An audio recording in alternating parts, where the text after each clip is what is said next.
I want to talk about one thing, very straightforward. Doesn't have anything to do with Democrats, Republicans, or independents. It has to do with a simple proposition.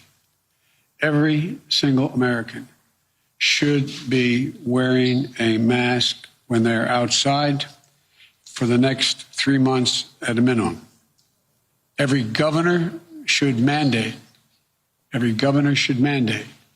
mandatory mask wearing. The estimates by the experts are it will save over 40,000 lives in the next 3 months. 40,000 lives. The people act responsibly. And it's not about your rights, it's about your responsibilities as an American. The fact is that as Americans are lining up to give blood, Americans volunteer all their time for food banks and local charities, supporting their neighbors that are in need. Well, this is no different. Wearing a mask is less about you contracting the virus, although it does help, depending on the mask, but it's about preventing other people from getting sick. Wearing a mask will give the life of a clerk in your local store, your letter carrier, your child's teacher. It will increase their prospects of not contracting the virus. Even though it's uncomfortable, we're not used to it. Wearing a mask is going to get our kids back to school sooner and safer. Wearing a mask, every American wearing a mask outdoors is going to get our businesses back and to full strength long term. And we're going to get our country back on track. But again, when I get occasionally confronted with a person in public about wearing a mask, I say, look, this is America. Be a patriot. Protect your fellow citizens. Protect your fellow citizens. Step up. Do the right thing. Do the right thing. There's overwhelming evidence that the mask, and depending on the type of mask you wear, increases exponentially the prospect that you, if you are a carrier and you don't even know it, that you will not infect anyone when you cough, sneeze, sing, shout. A lot of people are dying. We're up over 160,000 people dead so far. And I'll end by saying that it goes back to the study some months ago by Columbia University, saying that we didn't have to be this way. If the president had acted sooner, would have saved, just 1 week earlier, would have saved 30-some thousand lives. 2 weeks earlier, I think it was 51 or 57,000 lives. I hope we've learned a lesson. Hope the president has learned the lesson. But again, this is not about Democrat, Republican, or Independent. It's about saving Americans' lives.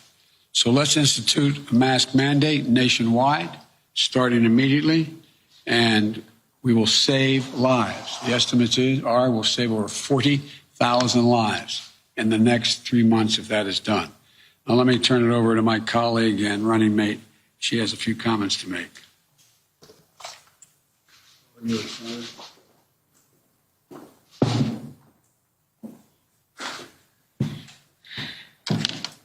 Thanks, Joe. That's what real leadership looks like. We just witnessed real leadership, which is Joe Biden said that as a nation, we should all be wearing a mask for the next 3 months because it will save lives. And the thing about Joe that the American people know is that his role of leadership in our country has always been about doing what's best for the people of our country. Best for their health, their well-being, and for their families. That's what real leadership looks like. And when Joe talks about his priorities, he knows and he cares about the fact that we have, as a nation, witnessed 165,000 people who just in the last few months have died in our country. We know that those individuals represent families, loved ones, grandparents, parents, sisters and brothers, aunts and uncles of people who are mourning their loss every day. So what real leadership looks like is Joe Biden to speak up, sometimes telling us the stuff that we don't necessarily want to hear, but we need to know. And the need for this mandatory mask wearing will also be about what Joe has articulated and what a Biden-Harris administration will do in terms of creating a pandemic testing board to get tens of millions of testing kits where needed, to build a public health jobs corps, hiring at least 100,000 Americans to lead us through contact tracing as soon as we take office, and to chart a clear path forward for a safe and effective vaccine and guarantee every American, equal access to it by investing $25 billion, which is Joe's plan, $25 billion in manufacturing and distribution. And when Joe talks about this, I think it's important that the American people looking at the election coming up ask the current occupant of the White House, when am I going to get vaccinated? When am I actually going to get vaccinated? Because there may be some grand gestures offered by the current president about a vaccine, but it really doesn't matter until you can answer the question, when am I going to get vaccinated? So again, Joe Biden is about real leadership in our country, and I'm honored to be with you, Joe. Thank you. Brian, can you talk about your economic briefing? I know Kelly Elkins there. What did she tell you?